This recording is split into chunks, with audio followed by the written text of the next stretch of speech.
Bueno, señor Sacha, Good morning, muchísimas gracias por esta Mr. Chairman. invitación y I would like to esta thank you calurosa very much bienvenida y indeed for the presentación. invitation and for Muchísimas your very warm gracias welcome a to los me. miembros aquí de la I would mesa also y a like todos to los thank the miembros members de of the este comité Bureau and ad all of hoc the members of this para ad la hoc discusión committee. en el ámbito de Naciones I Unidas de los appreciate procesos the de discussion within the reestructuración United Nations de deudas of soberanas. the restructuring Voy of a sovereign basar mi debt. intervención I'm going to en base algunos my elementos statement recientes on some recent de lo que está developments ocurriendo en el caso in respect argentino, of what is pero happening sobre in the case todo of es mi Argentina. propósito, mi objetivo But hoy, my primary mostrarle objective today a las Naciones is Unidas to show y the en United sintonía con la Nations, resolución que se in aprobó accordance with el 9 de the septiembre, resolution cuál that es was la adopted importancia, la last year, trascendencia, to show what no is the solo importance, internacional, not only at the de este international problema que level hoy of this experimenta particularmente la República Argentina, no solo la trascendencia internacional, sino además su relevancia histórica. Vengo a argumentar aquí que el hecho de que sea las Naciones Unidas, a través de la Resolución 68, que se planteó establecer un marco jurídico multilateral para los procesos de reestructuración de la deuda soberana, Naciones Unidas de esta manera se inscribe dentro de una historia y una evolución de la cuestión de las deudas soberanas que exige una intervención urgente por parte de todos los países en ámbitos plurales, en ámbitos democráticos, en ámbitos que representen de igual manera a todas las naciones, porque este es un problema del sistema financiero y por tanto económico mundial en su conjunto. Me voy a permitir hacer una pequeña referencia a cómo llegamos a la situación actual, donde unos pequeños fondos de una forma absolutamente inédita intentado poner en jaque y trabar una reestructuración de deuda de la magnitud que tuvo la reestructuración de la deuda argentina. Recordemos que Argentina está hoy aquí en esta silla, no porque las Naciones Unidas le vaya a brindar una solución inmediata al problema que hoy Argentina tiene, sino porque esto le da una importancia, le da su legítima importancia al caso argentino como un ejemplo más del daño que pueden provocar los fondos especulativos a los países soberanos. Y en segundo lugar, como una contribución de la propia República Argentina a que en el futuro, no para nosotros, sino para los restantes países del mundo, esta experiencia sirva de base para la construcción de una arquitectura financiera internacional más sólida, más sostenible, más duradera y más equitativa. Porque si hay un sistema financiero internacional es porque los países, sobre todo los que están en vías de desarrollo, requieren el capital necesario para acelerar sus procesos de crecimiento. Ese capital lo proporciona un sistema financiero. Pero si ese sistema financiero funciona como una palanca para el desarrollo, su existencia está justificada. Si ese sistema financiero se convierte en un mecanismo de apropiación y extracción de rentas y de riqueza de los países que se encuentran en dificultades, o si, en el extremo, una vez ocurridos los problemas del default, impiden que los países retomen su senda de desarrollo, entonces eso quiere decir que el sistema financiero se convierte en un parásito del crecimiento económico mundial y entonces pierde su función. Quería mostrar brevemente cuál ha sido la evolución de la cuestión de las deudas soberanas, porque tiene mucho que ver con las Naciones Unidas y tiene mucho que ver con la situación actual. Si no entendemos la historia de la deuda soberana, no podemos entender por qué hoy los fondos buitres se han convertido en un actor central, como un obstáculo para los países que están en dificultades, y tampoco vamos a entender por qué las Naciones Unidas tienen y deben desempeñar un papel en esto. Y la cuestión central es que la historia de las deudas soberanas, la historia moderna de las deudas soberanas, empieza con la creación de organismos provenientes de Bretton Woods, de las propias Naciones Unidas, del Banco Mundial, el Fondo Monetario Internacional. A partir de 1944, los países que tomaron deuda, los países que necesitaron tomar deuda después de la guerra, en el proceso de reconstrucción o en el proceso de equilibrar los desarrollos relativos, recurrieron a esa deuda a través de convenios bilaterales con otros países o de los propios organismos de Bretton Woods. Es decir, que hubo una época donde las deudas externas de los países eran entre países o con las organizaciones multilaterales provenientes de Bretton Woods. Esa etapa se termina, como suele pasar con la historia económica mundial, cuando irrumpe una crisis, que es la llamada crisis del petróleo. La crisis del petróleo tuvo muchos efectos, pero uno de ellos, y bien conocido, es la proliferación de los llamados petrodólares, de riqueza financiera, excedentes financieros, que no encontraban colocaciones en los países centrales y que fueron volcados rápidamente hacia los países periféricos. Esa proliferación, esa aparición de fondos prestables para los países en desarrollo hizo que las deudas externas de los países soberanos dejaran de ser una situación bilateral entre países o simplemente multilateral con los organismos financieros. ¿Por qué?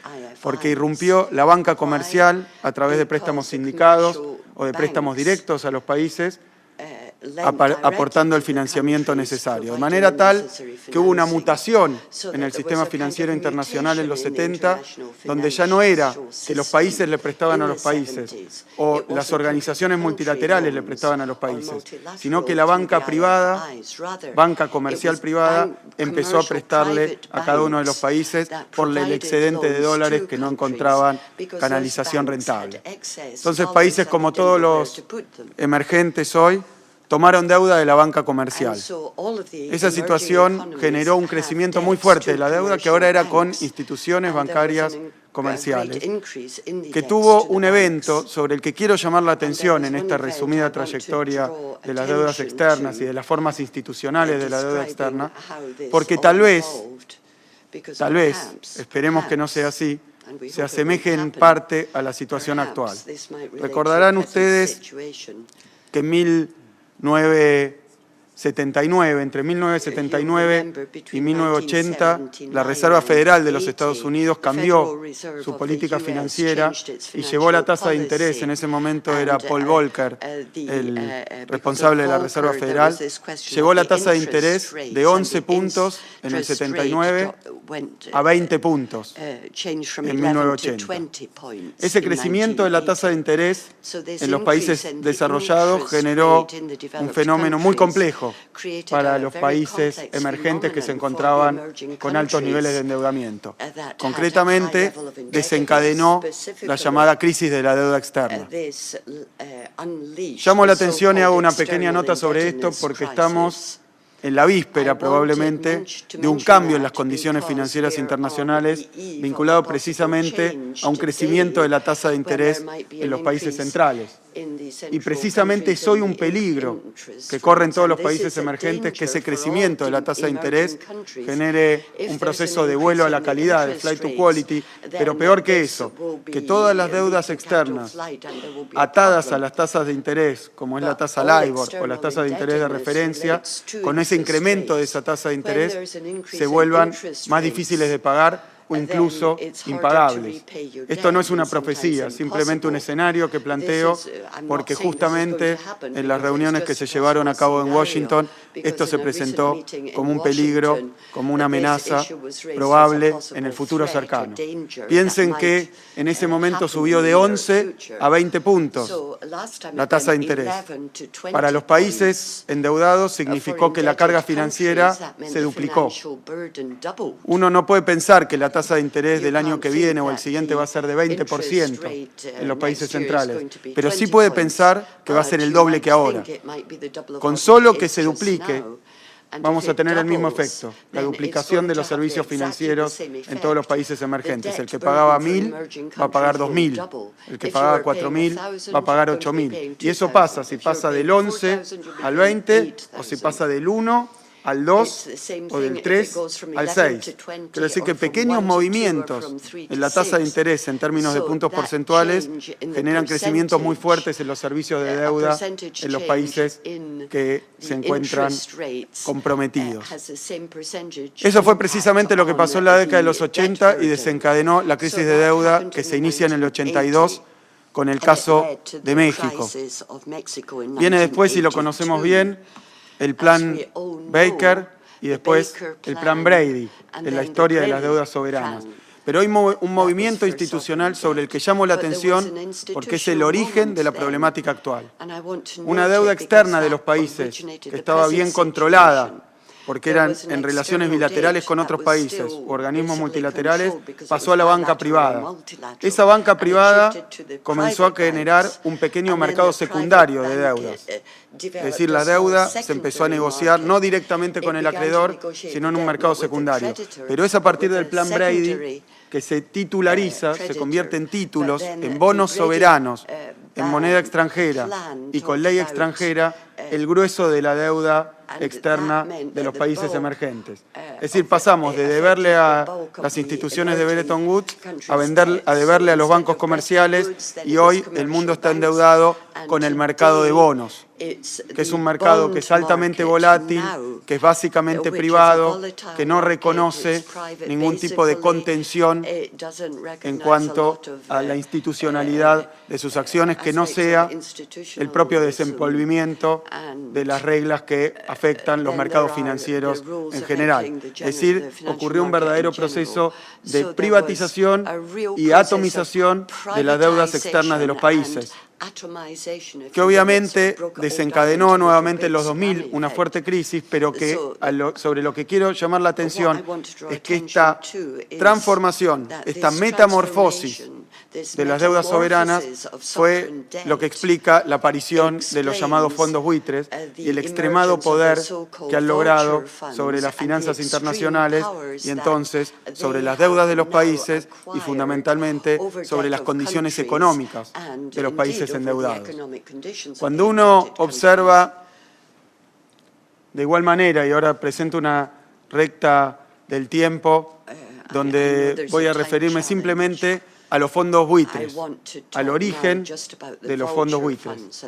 Y el origen de los fondos buitres está íntimamente atado a este proceso histórico que fue mutando y modificando las deudas soberanas. La verdad es que los fondos buitres tienen origen en los 70, justamente con el paso del endeudamiento hacia la banca comercial, pero su apogeo ocurre a partir de los 90, cuando la deuda de los países es deuda en bonos que se tradea en los mercados internacionales prácticamente sin ningún control institucional. Estamos hablando de una deuda que está en diferentes monedas, en diferentes legislaciones, actuando en diferentes mercados, con innumerables instrumentos, ya no son contratos directos ni con bancos, ni con organismos, ni con naciones. Este es el caldo de cultivo donde aparecen los llamados fondos buitres. ¿Qué es lo que hacen? ¿Cuál ha sido el accionar de los fondos buitres? ¿Cuáles han sido los logros, los triunfos de los fondos buitres que llevan a una situación como la que hoy está experimentando la Argentina, pero que indudablemente, primero, han experimentado muchos otros países. Han sufrido, no la amenaza, el ataque de los fondos buitres, y muchos han sucumbido ante esos ataques. Se han rendido ante esos ataques y han decidido pagar rentabilidades siderales para sacarse de encima la enfermedad de los fondos buitres. El caso de Argentina, la única particularidad que tiene, creo yo, dentro de esta evolución, es que primero Argentina ha tenido el default más grande de la historia. No mi gobierno, sino como resultado justamente de la aplicación de las políticas de endeudamiento. En el año 2001, Argentina tuvo un default en bonos de este tipo, de los que vengo hablando, de 81.000 millones de dólares. No tiene ningún precedente. No tiene ningún precedente. Es por eso que, indudablemente, un ataque de los fondos buitres tiene otra dimensión con respecto a otros ataques que ya habían hecho, pero de tamaño mucho más chico. Pero también hay un historia, que es la historia de las pequeñas batallas judiciales que fueron ganando los fondos buitres en diferentes tribunales, en diferentes jurisdicciones, para ir obteniendo el poder que hoy tienen. Lo que quiero decirle a esta comisión, a este comité, que el poder que hoy tienen los fondos buitres es insoportable. Pone en riesgo cualquier reestructuración de deuda, absolutamente cualquier reestructuración de deuda. Y es prueba de ello que las últimas reestructuraciones de deuda tuvieron ya como actores centrales a los fondos buitres. Ya no es el país con sus acreedores, sino que es el país con sus acreedores y los fondos especulativos. ¿Qué camino legal han construido? Me permito decir, porque se ha dicho mucho sobre esto, que los fondos buitres se definen, y efectivamente es así, no por ser fondos de inversión que le prestan a los países. Los fondos buitres no le prestan dinero a los países. No es eso lo que hacen. Los fondos buitres compran deudas de países en dificultades que están cerca del default o que ya han caído en default, con el solo propósito de ir a los tribunales, litigar y obtener sentencias que le permitan ganar sumas astronómicas. ¿Por qué? Porque cuando ellos compran, como no han prestado, no compran a 100. Compran los títulos a 15, a 20, porque son títulos que están en default.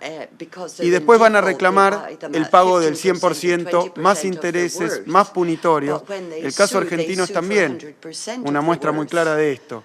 El fondo buitre más importante que acecha a la Argentina pagó 50 millones de dólares y hoy, en el 2008, y hoy en un tribunal de Nueva York quieren obligar a la Argentina a pagarle 800 millones de dólares, una ganancia del 1.600%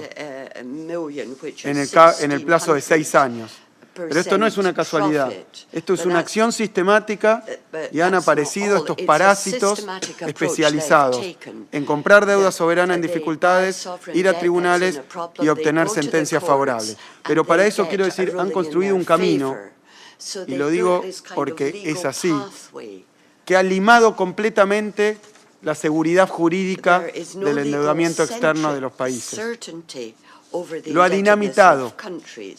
El problema no es que estas sentencias deben cumplirse, sino todos los pasos judiciales que han dado para obtener un poder extorsivo muy elevado y conseguir ganancias absolutamente descabelladas.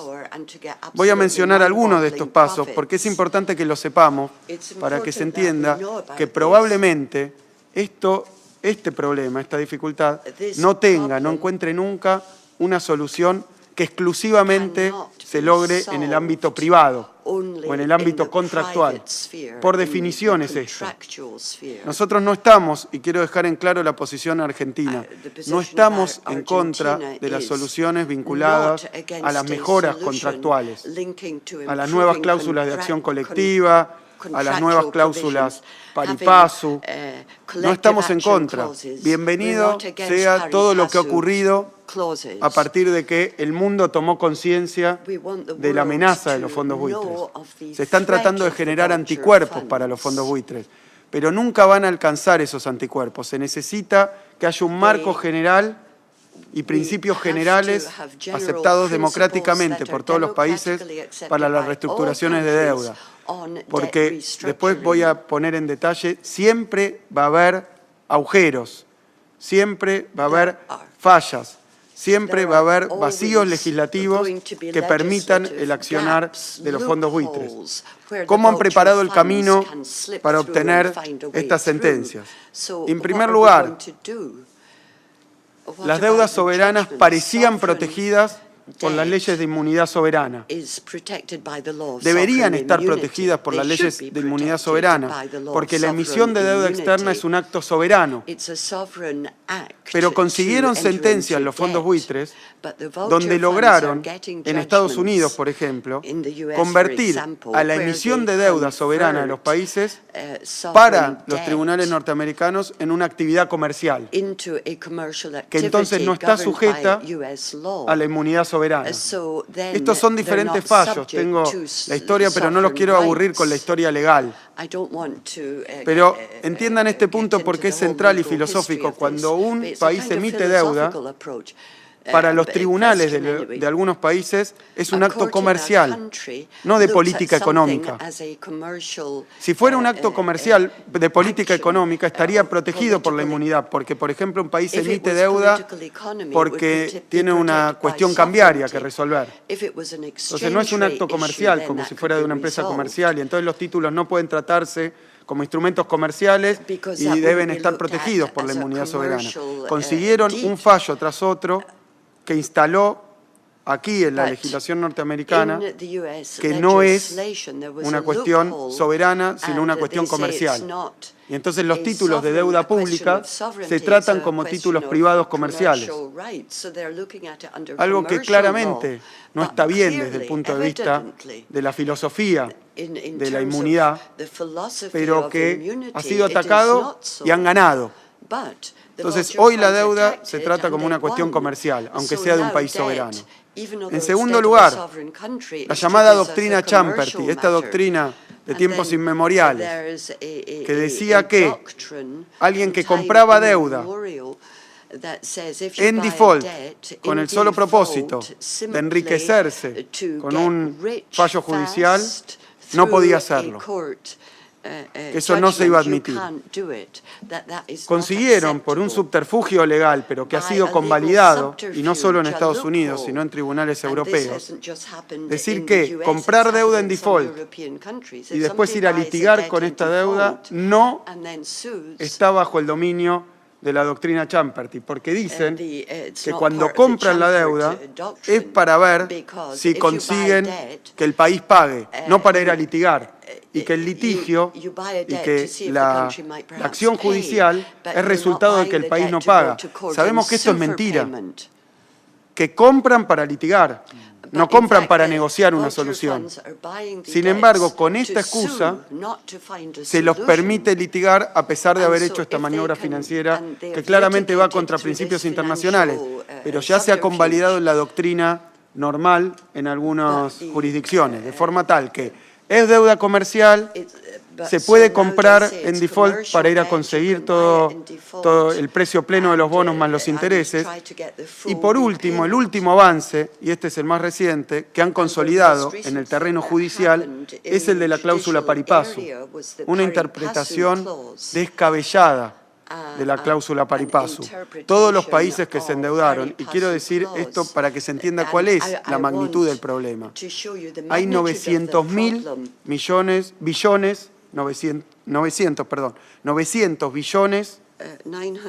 de dólares de deuda emitida que está en riesgo de ser atacada por los fondos buitres. Más allá de todas las mejoras en las nuevas cláusulas, las primeras mejoras recomendadas por ICMA, recomendadas por el Fondo Monetario, en las cláusulas tanto pari passu como de acción colectiva, empiezan a ocurrir en 2003 o en 2014, pero hay un stock de deuda multibillonario que puede ser atacado igual que Argentina por los fondos buitres y que no va a cambiar hasta que toda la deuda, dentro de se estima 15 años, sea reemplazada por las nuevas cláusulas. Yo sostengo que con esas cláusulas antibuitre tampoco se va a solucionar la cuestión de fondo. Pero el último punto es la cláusula pari passu, que también ha sido un trabajo de orfebre, de detalle judicial, para conseguir que finalmente la justicia norteamericana lea la cláusula pari passu de una manera que es contraria absolutamente a lo que la cláusula pari passu originalmente quería decir.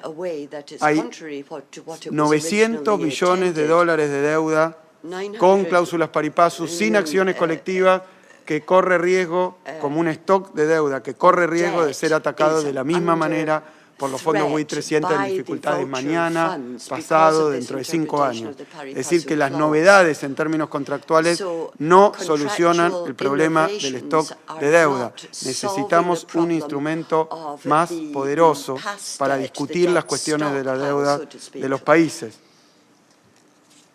La cláusula pari passu, y última cuestión legal en la que me quiero me quiero focalizar, decía que si un país emitía un título, no podía emitir otro título que legalmente tuviera predominancia, tuviera alguna ventaja sobre el anterior. O sea que si un acreedor tomaba deuda, no podía después aparecer un nuevo título que subordinara su título a otro que se emitiera después. Esa era la lógica. ¿Cuál es la interpretación absolutamente distorsionada y ridícula? Porque no tiene sentido financiero que se ha impuesto en Estados Unidos. Y no es mi opinión que esto es ridículo, que esto es descabellado, que esto es peligroso para el sistema financiero internacional en su conjunto. Es la opinión de 2 premios Nobel, de todos los expertos financieros. Es más, me animo a decir que fuera del sistema jurídico que lo aprobó, no hay nadie que defienda esta interpretación de pari passu. Nadie, absolutamente nadie. No lo hace, por supuesto, nuestros países, no lo hace la región, no lo hace el G77, no lo hace el propio Departamento del Tesoro de Estados Unidos, que se presentó como amicus curiae de Argentina en contra de esta interpretación de pari passu, diciéndole al juez que si se aprobaba esta interpretación ponía en riesgo todas las reestructuraciones de deuda, y así todo se aprobó. Otro tanto el Fondo Monetario Internacional. Nadie está de acuerdo, sin embargo hoy es ley.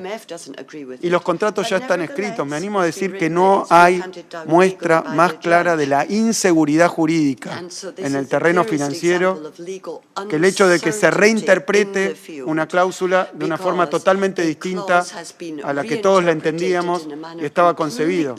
Se reescribió un contrato firmado en el 92, 94, se reescribió, hoy dice otra cosa. ¿Y qué es lo que forzaron como interpretación de pari passu? Que si uno reestructura su deuda y alguien no acepta la reestructuración, la justicia norteamericana dice no se le puede pagar al deudor, al acreedor que aceptó la reestructuración sin pagarle al que no la aceptó, al holdout. Es decir, hay que pagarle a los holdouts al mismo tiempo o antes que se le paga a los que se aceptaron una reestructuración. Fíjense, no tiene lógica. Ya no hablo de cuestiones jurídicas, ni siquiera de cuestiones financieras. Hablo del sentido común. Es imposible reestructurar una deuda bajo estas condiciones, porque si yo la reestructuro y lo acepta el 99% y 1% no acepta la reestructuración, entonces hay que pagarle al 1% antes de pagarle al 99%. Existiendo esta interpretación, nadie va a aceptar nunca un proceso de canje y reestructuración de deuda, sabiendo que le van a pagar también y el total si no acepta la reestructuración. Es decir, que aceptar esta interpretación de la cláusula pari passu es destruir, es dinamitar todo proceso de reestructuración de deuda soberana. Lo impide. Es un sinsentido lógico, financiero, económico, jurídico. Y sin embargo, los fondos buitres, a través de una estrategia judicial, consiguieron que esto fuera convalidado. Y esto no atañe al problema de Argentina. Deuda en estas condiciones es la mayoría de la deuda externa que hoy está emitida con bonos de este tipo. Entonces, planteada esta cuestión, lo primero que debemos hacer es agradecer que las Naciones Unidas, por una amplísima mayoría, comprendió esta dificultad y decidió intervenir en un problema que obviamente tiene que ver con el desenvolvimiento general de la economía mundial en este tiempo. Es decir, que es un tema que debe ser tratado por el concierto de las naciones. Pero al aprobar por resolución la necesidad de establecer un marco jurídico multilateral para los procesos de reestructuración de las deudas soberanas, lo que está haciendo, después de haber contado esta historia, es recuperar una incumbencia que tuvo desde la creación del sistema de organismos multilaterales de Bretton Woods, que es la intervención en problemas centrales vinculados al buen funcionamiento del sistema económico, financiero, internacional. Y no puede ser otro que un organismo multilateral con una participación equitativa de los países el que entiendan estas cuestiones. Y repito, no es el propósito de la República Argentina, ni de quienes están de acuerdo con nosotros y nos acompañan, impedir que el sector financiero, el sector privado y los organismos multilaterales financieros, como es el Fondo Monetario, también busquen soluciones. Todos debemos trabajar en soluciones. Lo que pasa es que las soluciones privadas y contractuales tienen las limitaciones que a través de este recorrido acabo de señalar. Porque si los países emitimos deudas en diferentes monedas, en diferentes jurisdicciones, con diferentes series, en diferentes, ante diferentes estados, ¿cómo podemos asegurar que ante la debacle de un default y de la necesidad de reestructuración, cómo podemos asegurarnos que se respeten determinados principios básicos? ¿Cómo podemos asegurarnos que si jueces de determinados lugares leen los contratos a favor de los acreedores y en contra de todo lo que se había escrito, un país no quede expuesto a una desgracia de la que no es merecedor, que ser atacado por minúsculos grupos financieros especulativos que de manera extorsiva, a través de propaganda, a través de litigios, intenta impedir que luego de un desastre tan grande para un pueblo como es un default, ese pueblo vuelva a levantar la cabeza, el desarrollo de ese país vuelva a ponerse de pie, ese país consiga recuperar su capacidad política económica y pueda enfocarla a problemas mucho más importantes, mucho más urgentes y que además son para los cuales recurrimos a ese financiamiento. En primer lugar, que es el crecimiento de nuestros países, los procesos de inclusión social de nuestros países, los procesos de recuperación de la soberanía de nuestros países y de la dignidad de nuestros países. Muchísimas gracias. Thank you very much.